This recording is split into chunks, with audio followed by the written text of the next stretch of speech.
So Sheryl, I want to start with you. We have a lot to talk about. I think a lot of people think of you as this, powerhouse in Silicon Valley, powerhouse in technology, powerhouse who created this modern day feminist manifesto in terms of lean in. And they don't understand the powerhouse that you were married to, who everyone loved and adored, who happened to be one of the best guys walking the planet, and who also, in his own right, was really, really successful. So tell us a little bit about Dave. Well, it's a perfect place to say that because Dave was born here in Chicago. And in the audience tonight is Minnie Solomon, who is his great-great-aunt and is 103 years old. Wow.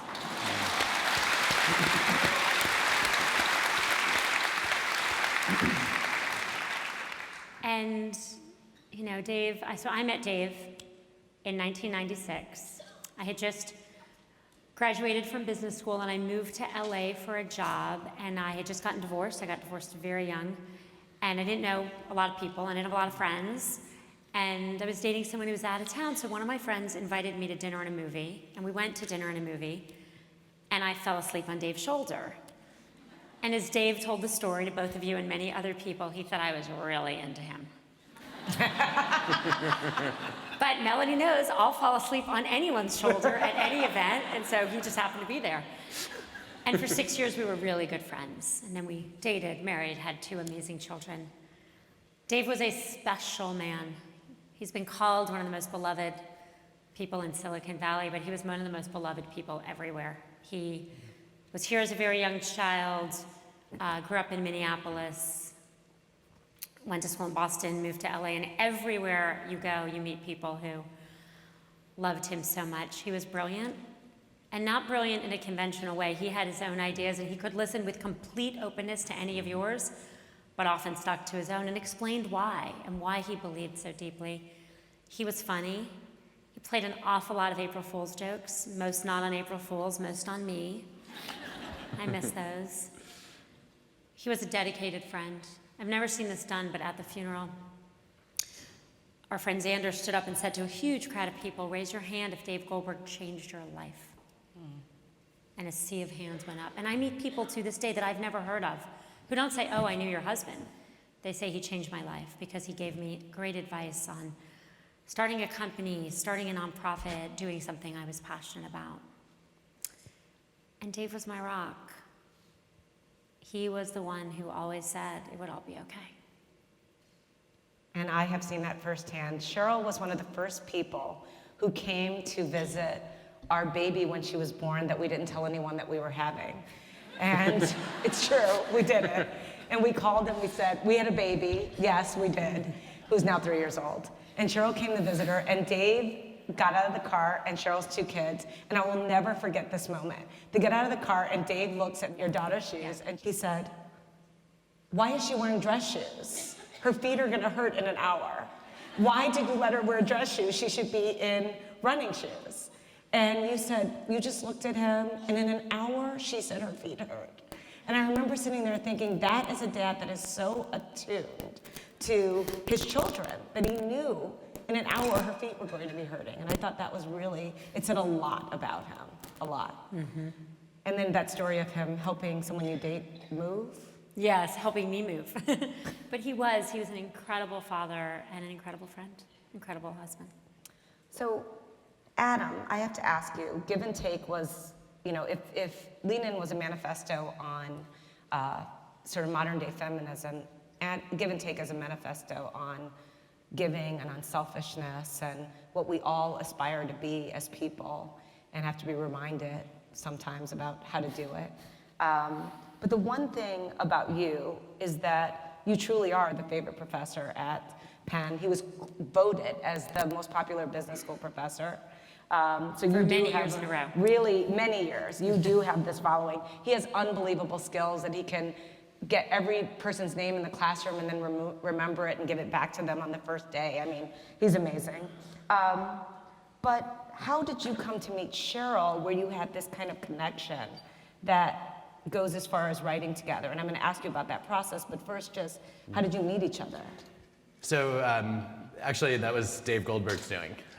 Dave gave me one of the greatest gifts I've ever received, which is he introduced me to Sheryl.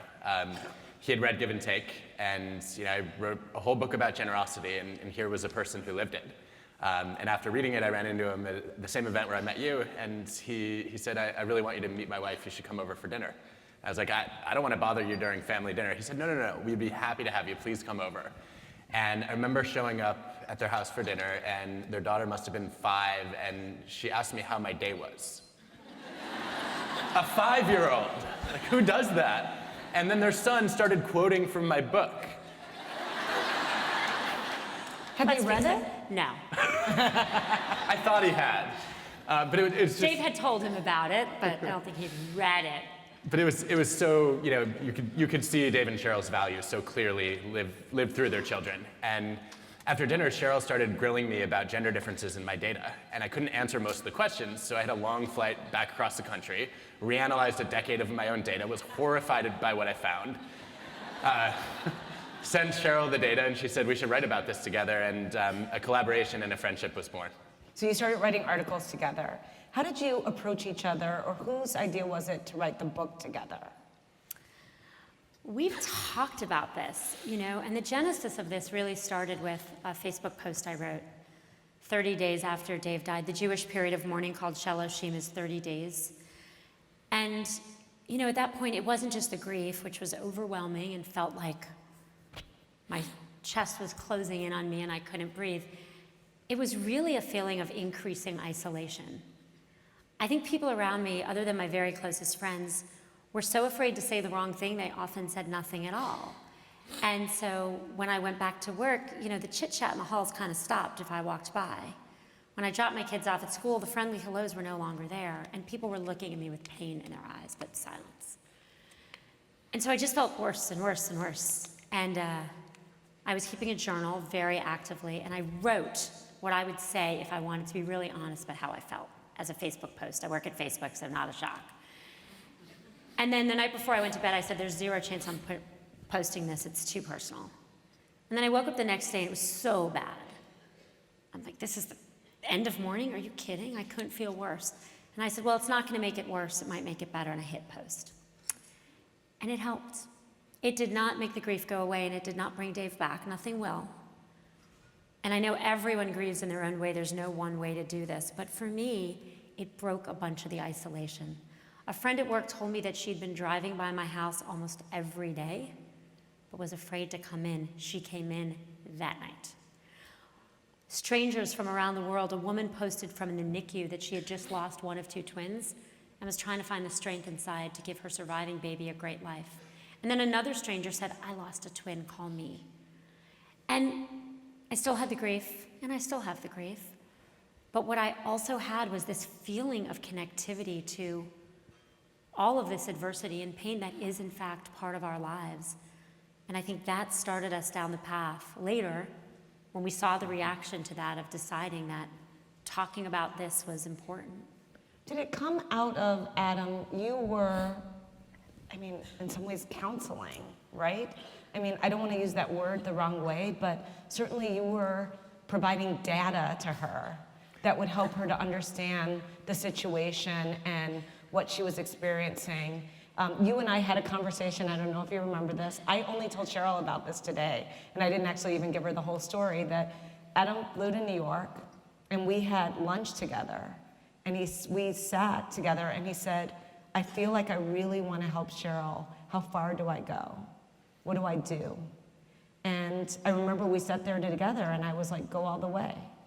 Go all the way. He's like, I don't want to come across that I'm, you reflect that I'm being obtrusive or that I'm overstepping. You were really struggling with it, but you felt a desire and a need, right? Yeah, look, anyone who's ever had a close friend go through something painful has grappled with the question of, what should I do, right? Do they want to be left alone? Do they have enough people in their lives? Would they welcome help and support? And all I had was like, I know what's going to cheer you up. I have some data for you, clearly. But it did. The data. The data did. was really powerful. The one that I thought was, will your kids ever be happy again? Well, and this was the first question I asked him. When everyone was there for the funeral and then the Shiva, I asked Adam to stay. When everyone else went home, and I looked at him and I said, my biggest fear was Dave died in an instant of a cardiac arrhythmia, and in that instant, my children's lives would be, their happiness just destroyed. And I believed that, and I didn't know what to do. I had no experience. I'd never parented grieving children on my own. And I said to Adam, tell me what to do. You're a psychologist. Literally, what do I do to get my kids through this? And for me, a proven thing that other people had studied that I could do anything to do was so comforting, and that's what Adam gave me. Yeah, I mean, for me, the data are just learning about lots of people's stories at once and trying to figure out what we can apply from that. And as we started talking about, look, Sheryl asked, I thought the kid question was so powerful because it wasn't about her, right? It was about how do I help my children? And it's so clear we become resilient for other people, right? For the children that we love, for the people who are close to us, we often find strength that we didn't know we had. And I think for Sheryl, then she eventually realized, look, like if I want to get my kids through this, then I'm going to have to get through it too. Like if I don't find a way to move forward, then my kids are going to suffer too. And that was sort of the beginning of figuring out how to build resilience.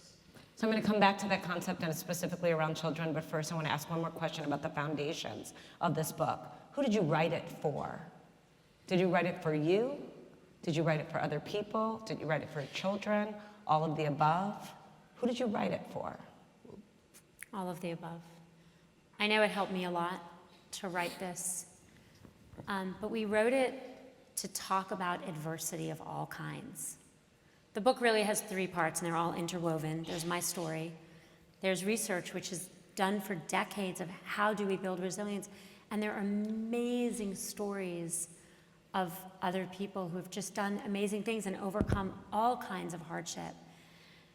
And the question we ask is, Adam taught me resilience is not something we have a fixed amount of. It's a muscle, and we build it. And we don't build it all the time, and not everyone recovers from everything, but we can build it in ourselves, in each other, in our communities. How do we do that? How do we find growth? How do we find joy? How do we find meaning? I think that last part is especially important because if you go into a bookstore, you'll find a huge self-help section. Unclear how many of those books are actually helpful, but there's no section that says help others, and we think that's a travesty. We think that everyone wants to be a good friend or a good family member to somebody else who's in need, and so we would like this book to be in the help others section. Mm-hmm. So was this the classic give in Adam Grant's Give and Take, where you were giving to, did you write this book to give to Sheryl? If that helps you.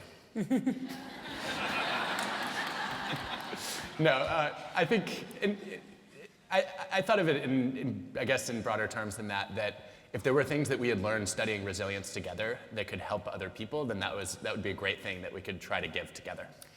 And it is one of the lessons of hardship and adversity. These things hurt us and put us in places where we feel like we're sinking underwater, but we also can grow from them. And it's not growth you would choose. You'd rather not have the growth, but we do grow. And one of the ways we grow is we find meaning by helping other people through things. One of my favorite stories in the book is a man named Joe Casper. He was a doctor, and he dealt with other people's life and death all the time, but then his son died. And he went back to get a master's in psychology, studied under Adam, which is how we know him, and came up with a concept called co-destiny. Now he's a doctor, but he counsels other bereaved parents on the side. And he says that when he does it, he feels that he's extending his son's life, doing in his honor. Dave was such a giving person that I know what I feel I'm doing, and I know Adam, we've talked about it, is for me and for us, we're extending Dave's legacy because we're helping others in his name, but we're also finding meaning from the tragedy. Adam, what I found interesting in your conversations and how the book takes its course is there's a section on post-traumatic growth. And you talked about, which was a concept that was certainly new to me, post-traumatic growth. We all hear about post-traumatic stress, but not growth. But there was a concept about having some goal, looking to see a path. And you gave a lot of examples about how you pushed how Sheryl would push women to look for examples that would spur them on. And you were telling her she had to look for experiences that would allow her to grow. But you said she wasn't ready the first 4 months for you to have that conversation with her. So you had to sort of dole this out in some small dosage at a time. How did you know she wasn't ready? Well, because if you look at the conversations we were having earlier, it was pretty clear that we kind of had to move through those in order to get to the next ones. And the first one was she would call me a few times a week, and before even saying hello, she would start with, "I am so sorry to bother you." So that's when you banned. I banned sorry.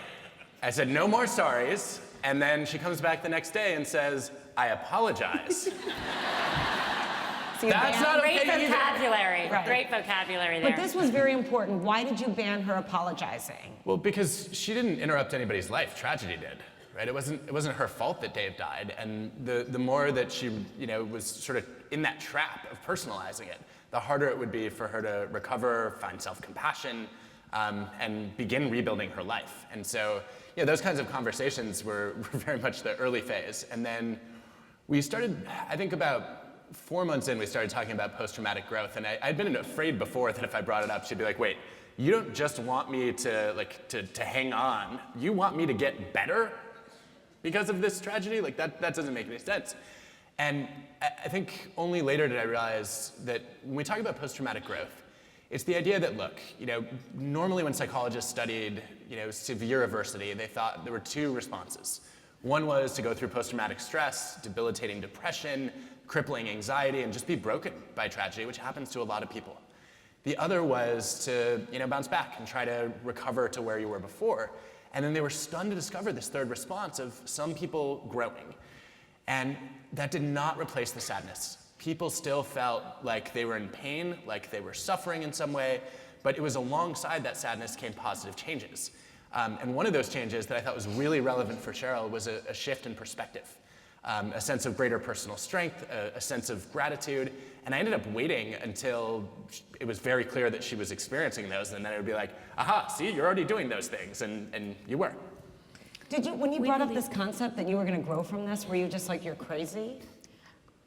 Well, the time I really thought he was crazy was earlier when, Adam's one of the most brilliant people I've ever met, but early on, he said, "You should think about what might be worse."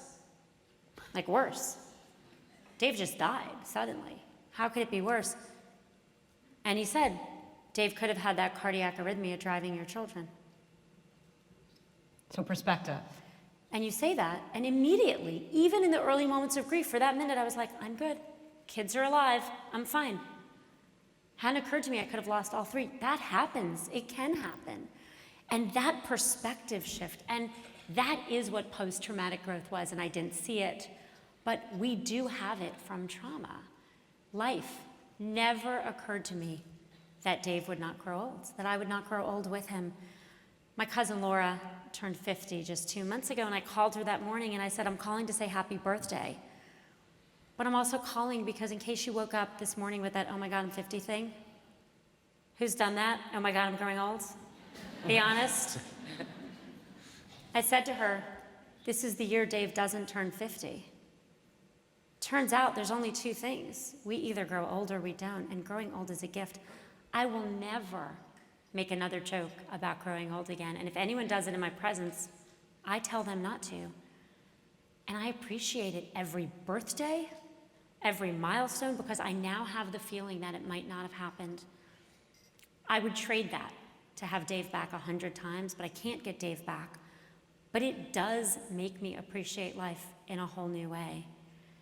And that gratitude is something that I believe people can have, not just after trauma, but before. Right. We think of it as pre-traumatic growth. You can have that. You can have it from hearing us say this, from thinking about what could happen, from living your life as if you had a year left. That's pre-traumatic growth, for just the appreciation of the gift that is today. Well, I have to say about the perspective, my mother, when I was growing up, she would say, there's no bottom to worse. Worse gets worse. There's no place that it's a bottom. And when you think about that from a perspective basis, I've always anchored in what could be worse than this. And I use that all the time. On my worst day in the office, I say, I'm not picking cotton in a field. Seriously. Because someone who came before me, that's what they did. And so it sounds like a very negative perspective, but it actually quickly snaps you out of whatever kind of moment you're in. And that example with your children, which is a devastating thought, devastating in every way, it does create a different perspective. It's one way of finding gratitude. And you're right, it's completely counterintuitive. You're trying to recover, stop crying all the time. You think you would think of positive thoughts, not negative thoughts. Right. But what it is finding gratitude. And there are lots of ways of doing it. And what Adam and I have talked about and try to write in the book is we have to be purposeful about this. Gratitude is not going to find us unless we find it. So my kids and I with Dave, and you've both been at my house for dinner many times, we go around and we do best and worst of our day. And after Dave died, I added in gratitude. Because to find that moment, to take the moment to say, here's what I'm grateful for. So let me go back to your comment about pre-traumatic growth. So my husband always says to me, the one thing about life is that tragedy is inevitable. It's only a question of when you get it in your life. It's not if, it's just when. So if that is true, how do you train yourself for pre-traumatic growth? How do you accept, I will experience tragedy, and therefore I'm going to prepare myself for that without being morose or being, very negative? How would you think about that? So there's this book called Option B. Everyone's bought it. I've got like 5 copies. No, I think the place I would start is to say, we talked about personalization already. There are a couple other traps that people often fall into when they face adversity that you really have to watch out for, because the way that you think about the events in your life is usually the thing you have the most control over, right? We can't control what happens to us. We can control the way that we respond much more typically. And so, beyond personalization, there's this trap of pervasiveness. When something bad happens, we have this reaction of, oh my gosh, this is gonna ruin every part of my life. And then permanence, which is, it's gonna feel this way forever. Right. And I think that the more you practice recognizing that very few things always feel bad forever, and that we overlook our emotional immune system, the more then you learn to pay attention to the fluctuations, the variations, the moments where it's better. So Sheryl, in your experience, you wrote that sentence that I hated in your Facebook post, which said, I will never feel pure joy again. I did. 30 days in, I wrote, I will never have another moment of pure joy again. And I showed the post to Adam before, and he yelled at me, don't take that out, it's not true. But I was like, yes, it is, putting it in. And he was right. But again, I had to and have to work at it. After you lose someone, after there's tragedy, there's also just a huge amount of guilt. 4 months after Dave passed away, I was at a friend's bar mitzvah, and a childhood friend pulled me on the dance floor, and I danced, and then I really just collapsed, hysterically crying. I had to be taken outside. It was super embarrassing. And I knew what was wrong, because I'd been grieving, but this felt different. And then I realized I felt happy for a minute, 4 months later, and immediately the guilt just flooded into my body. How can I feel happy when Dave is gone? What am I doing on a dance floor? Right around then, my brother-in-law, Rob, called me, and crying on the phone, he said, all Dave ever wanted was for you and your children to be happy. Don't take that away from him in death. But then the question is how? And I think one of the things Adam and I talk about in the book, and I learned that, is that we don't understand happiness. We are bad predictors and understanders of our own happiness. And we often look to the big things for happiness. Getting married, having a baby, something big happening. But really, happiness is our moments in our lives. And even if the big stuff, like a spouse just dying, is not good, there is something to be happy about. So Adam told me, write down 3 moments of joy every night before you go to bed. And they're small. Still sometimes. Had a cup of coffee that tasted really good. My son gave me a hug without being asked. Hinted at, but not fully asked. Right? That is a moment of joy. And because I'm gonna write them down, I realized before this, I went to bed every single night worried about what was wrong. What I messed up, what I was gonna mess up the next day, the problem face was gonna have, the tragedy of Dave's death. And I still obviously go to sleep thinking about that a lot, but I noticed those moments because when something good happens, I'm like, that's gonna make the notebook. And so I am paying attention. Doesn't solve every problem, but it makes a difference. Permission and focus on joy. And Mellody, to tie that back to your question about pre-traumatic growth, I think that those moments of joy, like, you don't have to wait for something bad to happen to start noticing them. Right. And the more you build that habit up, the easier it is to stick with it once things fall apart. And also, the more, I think that we realize that joy doesn't just give us happiness, it also gives us strength. You build up those moments of joy, and you realize that life is really worth living. It's interesting because I have a friend who explained the difference between joy and pleasure for me. And I was really, really taken with your use of the word joy, because I think that is a very important word. And he explained to me that pleasure is something that it's insatiable. You keep chasing it. You can never get enough of it.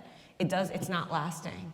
It's a fleeting memory. And that could be the pleasure of a cookie or the pleasure of a new car or a new house or whatever it is. You always want more. But joy is something that is sustained. It's the memory of something. It lasts and stays with you. It brings back that happy feeling, even if it's temporary. And pleasure typically doesn't do that. We can't remember that cookie in the same way until we taste it again. When you talk about a lot of the things that happen to you afterwards, I get a sense, and I don't want to trivialize this in any way or sound inappropriate, and I'm sure you have people constantly put caveats on everything they say to you so that it's not said the wrong way. There's been some good in grief. I mean, in terms of the vulnerabilities, I've known you for a long time. You are not the person that I expected to write this book and to share these very, very, very personal moments with the world. And in some ways, when you talk about the big milestones of noticing more, you said, enjoying certain things more, savoring that cup of coffee, whatever it is, I walk away not wanting grief in any way, and certainly have had some, but I do think about the fact that it's like the Rahm Emanuel quote, never let an opportunity go to waste. There's an opportunity there that you can actually draw upon some amazing things. I am different. My friend Jeff, who lost his wife, says, we write in the book, that it's like you've gone through a portal. You're gonna be different. I have perspective I didn't have before. Mark says I'm calmer. I am. But everyone doesn't come out better. It's not better. And it's not that the sadness goes away. Monday will be 2 years. You don't think it's better that you're noticing things you didn't notice before? It's not in aggregate all better. It is like life. It's messy. It's up, it's down, it's grief, it's joy. There actually is no joy without sadness. There is no sadness without joy. But the perspective, so my children have it. My son's team lost the basketball playoffs. And all the other little boys looked pretty upset. A few were crying. And I looked at him, I said, are you okay? Mom, this is 6th grade basketball. He has perspective, and I have that perspective. And my next thought every time is what I wouldn't give to go back and share that perspective with Dave, live one day with Dave Goldberg, knowing what I know now, knowing how precious those days are, because we were only going to get 11 years worth, not the 50 or 60 I would have wanted. But then, I don't always, sometimes I just cry. Get in bed and pull over the covers. But sometimes I then have the thought of, well, I can't do that. But today is just as precious. Today is just as precious because I can share it with my dear friends, I can share it with my children, the people I work with, the people I love, and there is good. Is the other side of joy, Adam, sadness? I'm not sure I just think maybe it's not the other side, but there's not one without the other. If you never felt sad, you could never feel joy. Yeah. Joe Primo said that. He runs this group called Good Grief, and he joined the Option B Advisory Board. And he was he did it better than I'm doing it, but he was quite articulate about why that's true. Mm-hmm. No, but I think you also raise an interesting point, which is that they often coexist, right? Yes. That you feel these moments of joy, and there's often sort of a little bit of sadness lingering. And at the same time, right, when you're sad, you sometimes also recognize, because you miss the joy that was Dave's part in your life. And I think this is actually something that's a big challenge in American culture. We tend to like to split these things apart and say you're either happy or you're sad. And like you said, Sheryl, life is much messier than that. I had the opportunity to talk to someone who had worked with the Dalai Lama, and he said that, I asked him, I said, what is he, how do you think about us Westerners? What have you seen in us? And he said, you worry about the future, and you are constantly reliving the past. And so you're not often in just now. It's one or the other. It's like, what's going to happen to me and what did happen? And I thought it was a very brilliant point, because I thought about all the times I had anxiety over tomorrow or 5 years from now or 20 years from now, as opposed to, and thinking about what had happened 5 weeks ago or 5 months ago, and not that those things didn't matter, but how much time was I spending thinking about just today and not being in my feet being in one of those other camps. My rabbi told me to lean into the suck. Which I wasn't quite sure what that meant. Well, it's not what I meant when I wrote lean in, but it was actually very good advice. And it was live in the present advice, right? Like, I do think, and I've thought about this before, we often have what I think of as the second derivative of our feelings. We're sad, and then we're sad because we project out we'll be sad forever. We're nervous, then we're nervous, we're nervous. We're angry, and we're angry, we're angry. And so the feelings build on the feelings, build on the feelings, we can't get out of them. But lean into the suck meant the grief is gonna come, and it's still gonna come. It's gonna come in the predictable moments. Monday will be 2 years since Dave died. And it's gonna come in the random moments where I don't think about it at all, but all of a sudden it hits me. So you give yourself permission. And once you give yourself permission, it's easier. Right. Because you're not worrying about the worry. And I'm not saying I do that well all the time, but I try. I want to ask about children. So you talk about resilient kids, and I thought there was an interesting comment. You said that the research shows resilient children felt a strong sense of control over their lives, saw themselves as masters of their own fate, viewed negative events not as threats, but as challenges and even opportunities. I think of myself in many ways as being a resilient child. My husband once said to me, he said, the good thing about you is all the bad stuff happened early. So you're gonna have like this really great life. I thought that was great. That gave me so much optimism and hope. But this thing about resilient children, one, do you feel your children are in that category of resilient? Do you feel that same anxiety now? Has that changed? Just Yeah. as my first, how do you see it manifest itself? The example of the loss is one example, right? Yeah, no, definitely. I'm no longer worried that my children's lives won't be happy.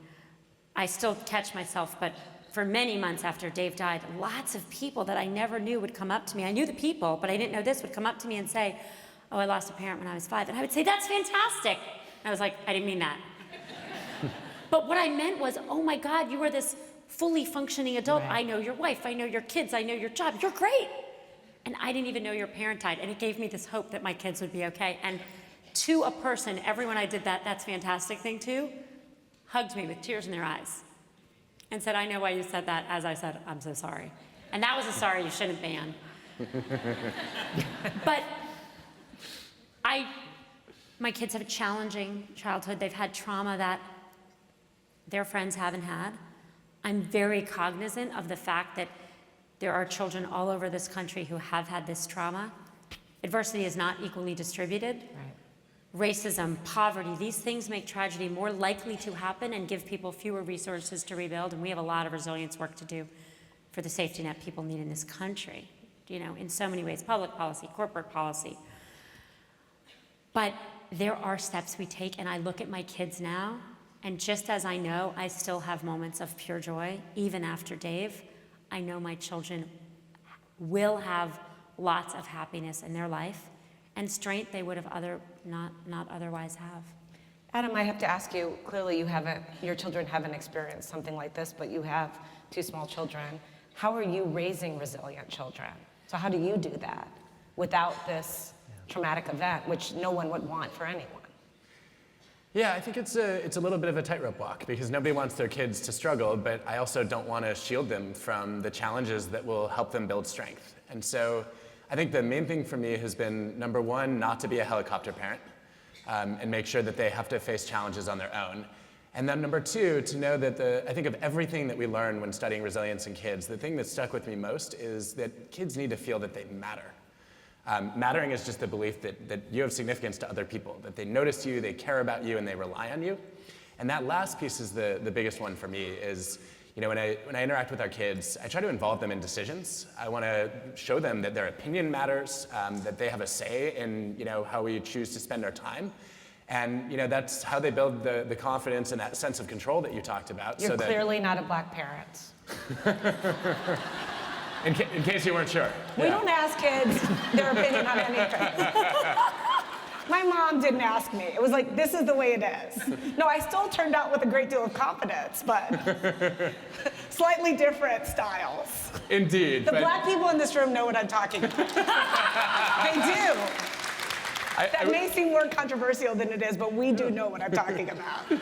No, I will say that, like I apply it to challenges, right? So like, when you're going to introduce a difficult chore for the first time, when they are going to have to figure out how they want to deal with a test that they might have struggled on, or, when they were really when they were bullied at school, right? We talk about let's walk through the options of how we're going to respond to this. And, it's thinking about those choices of how do you get through tough situations where I think the mattering really sticks out. And not solving it for them. Exactly. There's that book by Nassim Taleb about being anti-fragile, which I think is really interesting, that if you're anti-fragile, you break very easily. And so you need to be knocked around a little bit in order to not break at the first blow, basically. I know that we have to go out to the audience, but I want to ask one question, Sheryl, and I'm going to come back and close with a question as well. But there was one thing that I thought was a real admission in the book that I thought was super important. And that was where, and I told you this when I read The Galleys, that when you talked about in Lean In, you thought you missed it on single parenting, and that this experience has given you a much different perspective. I did. I wrote about different forms of families in Lean In, but then I wrote a whole chapter called Make Your Partner a Real Partner. And once I lost Dave, I realized how hard that could be to read if you didn't have a partner. And I've thought a lot about being a single parent, because I am a single mom. But 37% of single moms in this country are living in poverty.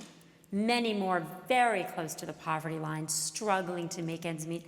That number's 40% if you're Black or Latina, and that's unacceptable. And I thought a lot about the big struggles and the safety net we don't have in this country and need, and the small things. And I got it wrong, and I wrote that in a post on Facebook on Mother's Day. And one of the things we're trying to do with this book is shine a light on the ways adversity needs to be prevented. Right. There are these amazing ways we can build collective resilience in each other, because one of the main lessons of the work is it's not just building resilience in ourselves. That's not possible. It's in our communities. There's an amazing organization here, a whole group of kids who are part of the Posse Foundation. Can y'all stand up so we can applaud you? Where are you guys?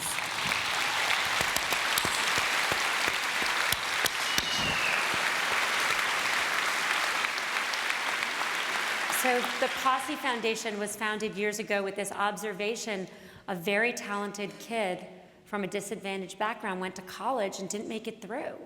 And he said, if I had had my posse with me, I would have made it. We need each other. So now the Posse Foundation recruits kids in groups of 10 who are high leadership potential, and sends them to college together. And their graduation rate is north of 90%. And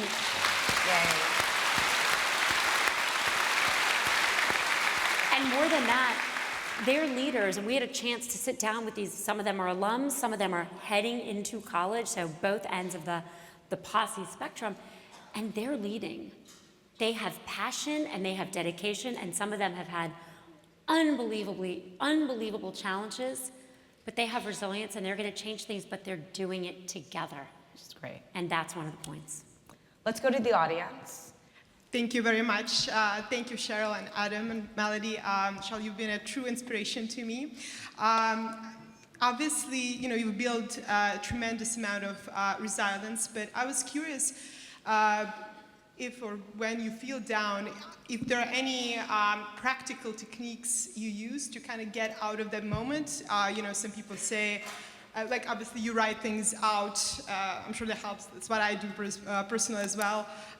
Some people, draw a problem. They say it helps. Or you kind of pretend you're an observer and try to step out and look at yourself from the side and kind of take a neutral position. Any things like this? Any tips? I'm sure, I don't know if they're discussed in the book, probably yes. Thank you. I think one of the most important things I learned through this is you have to accept your feelings. My kids and I, we wrote family rules about 5 days after Dave died, and we printed them in the book, and they're up still right over their school bags, where their little cubbies where their school bags hang. And rule number 1 was respect our feelings. It's okay to be sad, it's okay to be angry, it's okay to be jealous of the other kids that still have fathers, and it's okay to be happy. And I think maybe the hardest thing I learned through this is just how little control I had. I used to think I had a lot. I was wrong. But I can accept my feelings and let them come. I don't really try to fight the sadness. I just kind of let it happen. And then sometimes, if it gets really bad, I do the Adam Grant. Dave didn't have that cardiac arrhythmia driving my kids. My kids are alive, my kids are healthy. Finding the things in our lives that are still good and giving ourselves permission to be happy about them. I have not read the book yet, but can you talk a little bit about the difference between people who are facing adversity and trauma every day and for years on end versus a one-time trauma with a very clear start date? Yeah, this is something we were really curious about too. Acute and chronic stress or tragedy are obviously really different. So often what you see is that a single serious tragedy is where you see a lot of post-traumatic growth, right? It leads people to take a step back, they reflect on their lives, they think about gratitude and meaning. When tragedy is repeated over and over again, or when people are in circumstances that prevent them from having the resources that they need to survive, it's much more likely to turn into toxic stress. And we read in the book actually about all sorts of steps that we can take as parents, as school systems to try to deal with this. One, I think, really important step is there are actual trauma-sensitive schools that exist. This is a whole movement to understand the effects of toxic stress on children all the way across the school system and have, a team of caregivers. It's not just teachers, but it's also staff around the school who work with parents to help them understand the effects of what's going on at school and in the home on them, and then try to build a sort of a protective support system there. Once children get to college, there's some amazing research that's been done right here in Chicago by Nicole Stevens at Northwestern. She looks at why so many first-generation college students struggle academically and ultimately drop out. And she found that there's a 1-hour workshop that erases the academic achievement gap and dramatically increases the likelihood they stay, which is they get to hear juniors and seniors, when they're freshmen, come and talk about being from a background where no one in their family had been to college and what that was like. And all of a sudden, you hear even 1 or 2 people have that conversation, and you realize, I'm not the only one who's struggling. This is hard. I didn't grow up with a group of people who told me how to succeed in college. And that motivates you to seek help. You go to office hours more often. You're less embarrassed by your failure. You feel, I belong. And that's such a powerful thing. I think we need to provide that, obviously, for every student. Questions? Sheryl, question for you. You've spoken a lot and written a lot about how this has changed you and your family personally. How has it changed your approach in business? It changed a lot for me. I thought a lot about how it wasn't just the grief and it wasn't just the isolation, but really losing Dave trashed my self-confidence across the board. I wrote Lean In. I wrote a book about confidence. I had spent a lot of time building up other women's confidence. And when Dave died, I couldn't go to work and not think about him for an hour. And I had to parent two grieving children with no experience.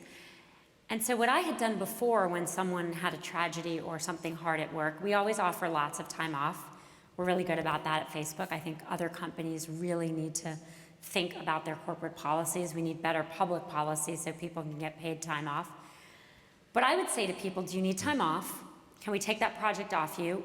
Of course, we understand if you can't fully contribute, you're going through so much. The problem is when that was said to me, it just proved what I knew, which is, oh my God, and I can't do my job. So I lost Dave, and I'm completely incompetent now. And it didn't help very much at all. And Mark Zuckerberg, my boss, who's 15 years younger than I am, I have no idea how he knew how to do this. He really took a different approach. He asked me what time off I wanted, but once I came back, he said, don't worry, you would have made that mistake before, which was helpful. It doesn't sound helpful, but it was very reassuring. And he said, I thought you made a good point today. I'm not sure that's right. I don't think I was making any good points. But it was a really important thing that he did for me. And so now when someone comes back to work, I will both offer them the time off they need, but if they choose to be there, I will go out of my way to compliment what they do or say, do you want this project? We still believe in you. And I think thank you. When we think about, Adam and I talk about our book as a help others book. When we think about helping people through grief and through trauma, we do think about, holding them as they cry, showing up at the hospital with food. But there's another side, which is building them up at work, telling them they can still do their jobs, complimenting the basic stuff that they probably didn't worry about before that they're worrying about now. And telling them they can still laugh, telling them they can still have a life that's joyful, the other side. And we want to help people do both. I love that point that you made in the book where you tell him that your work schedule is going to be very different. You're going to drop your kids off at school, you're going to leave early. You make it very clear you're going to have to make them a priority. And he says, 50% of Sheryl Sandberg is better than 100% of anyone else. How good is that? Look, I have flexibility a lot of people don't have, but Yes. we can do better. Right, as a We can do society. better as a society on policy, and we can do better understanding that people do bring themselves to work. I promise you, if the person sitting in the office or the cube or the desk next to you is going through chemo, they know that. And when you don't say anything, you're not saving them from being reminded. When people didn't say, are you okay? I know you missed Dave. I wasn't like, great, I've forgotten. And when someone says, how are you today? I know you're suffering. I wasn't like, drats, you made me remember I lost my husband. When people are suffering, acknowledgement, even at the workplace, compassion, kindness. We spend more time at work if you work full time than we do at home. And so having that kind of compassion and acknowledgement can be so important. And I think that tip that you give when you say, how are you? You put today on it, because every day is different. And how are you is the standard American, what Which are you means supposed? nothing. Great. We've talked about this a lot. Yeah, I mean, the expected emotion in the US is excitement, exuberance. You're not supposed to just be great, you have to be awesome, Yeah. right? But think And- about, what yeah, happens, not. ready? How are you? I had a really awful day. No one says that. No. And so how are you is not a real question. No. I had a friend once who he thought how are you was such a throwaway line that whenever anyone said it to him, he would say terminal. And no one would say anything because they would never hear it. And he did it all the time. Bill Bartholomew, anyone who knows him, he'd say terminal. And then they just keep going about what they were doing, and it was a sign that no one really cared. So anyway, one last question. We're back here at your left. So Sheryl, you just talked about the role of compassion that it played in your life, but Adam, I'm curious what you learned about compassion through this experience and how you see it playing a role. Yeah, I think I've started to think really differently about how we provide compassion as individuals and also what we can do in organizations. So on the individual side, I screwed this up all the time before. Whenever I had someone I knew who was struggling or suffering in some way, I would say, let me know if there's anything I can do. We've all said this, or at least maybe some of you had. And it seems like the right thing to do because you want to be helpful and you don't know what the person needs. But I now know that all I was doing was shifting the burden to the person who was suffering, to figure out what they needed and also to feel comfortable asking me, which is incredibly hard. So what we've learned is instead of offering anything, what you should do is just do something. It might be bringing over dinner, right, if they're having a hard time. Or to Sheryl's point about people losing their confidence. I have a friend who lost her husband not long after Dave passed away. And she's not a close friend. We work in the same field. I wasn't quite sure what to do or say. And after Sheryl sort of talked about how important it was to have your confidence rebuilt, I remembered that a couple years earlier wrote a tenure letter for her, recommending her for permanent job security at her university, and she got it. And I'd never sent the letter to her. So I sent her the letter and I said, look, I know this must be extremely hard, but I just want to let you know that I'm thinking of you, and also that I really admire your work, and here's all the reasons why. And she wrote me back this beautiful email that said, I'm having a really rough time, but my husband was a huge cheerleader for my work, and I'm trying to continue doing it because he believed in it. And you've reminded me that it is worth working for. And that just made my day. So that's how I've thought really differently about compassion on the personal side. And then organizationally, seeing what Facebook has done to expand their bereavement policies. When someone loses a child, on average in the US, they get 3 days off. That is not okay. And I think that it takes a huge amount of energy to bottle up our feelings. And we all want to work at a place where we feel like people have a heart, that they care about us, and I think we ought to design workplaces that do that. Last question here, because our time is up. Sheryl, you called this book Option B. When you spoke at the funeral, you made a list of promises to Dave about what you plan to do, how you plan to raise your children, how you plan to live your life, based upon some of the things that you felt were important to him. How do you think he thinks you're doing?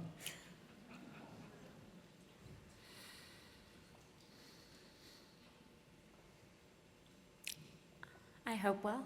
I think well. I think, my kids and I have really struggled with what do we do on the big days? Father's Day, brutal. Keeps coming every year. The day of his birthday, and what we've come to is on his birthday we have a poker tournament. He taught my kids to play poker at 5 and 7. And we have a kid poker tournament for all the kids in the neighborhood. Oh, the parents must love that. They actually, in Silicon Valley, they do. They think it's good for math. They do. Everyone likes it. All the kids play poker. Again, not black.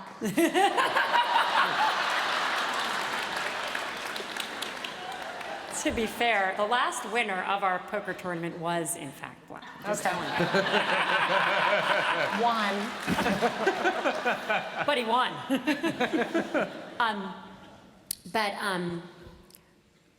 I didn't know what to do about May 1st, which is Monday. And I like to do long, full-day community service projects because I feel like that puts us in a place where we're honoring Dave, and maybe in an attempt to get out of a long, full-day community service project, my kids said we want to celebrate. And I said, I can't celebrate May 1st. I can celebrate the day he was born, and I can celebrate Father's Day for other fathers and for the father we used to have, but I cannot celebrate that day. And they came back, and they said, we thought about it. We're going to celebrate this year that we're okay.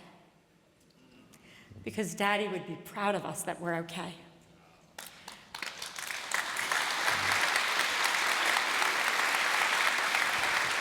And so Monday night for dinner, I invited the family friends over, and we're celebrating that they're okay. I think he'd be proud of them, and hopefully proud of me. Option B is working. Not every day, not every minute, but we're trying, and there is joy and there is meaning. For those of you who want to join us, we built a community around this, optionb.org.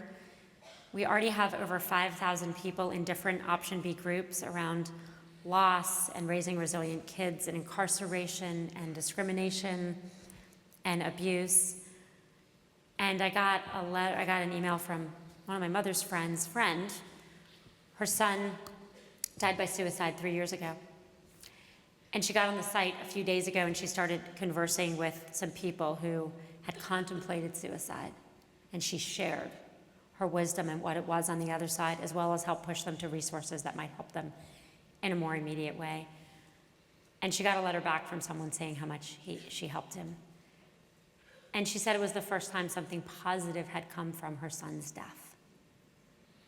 And so in Dave's name, in Dave's honor, looking for the positive and hoping that this can help people. Thank you. Sheryl Sandberg and Adam Grant.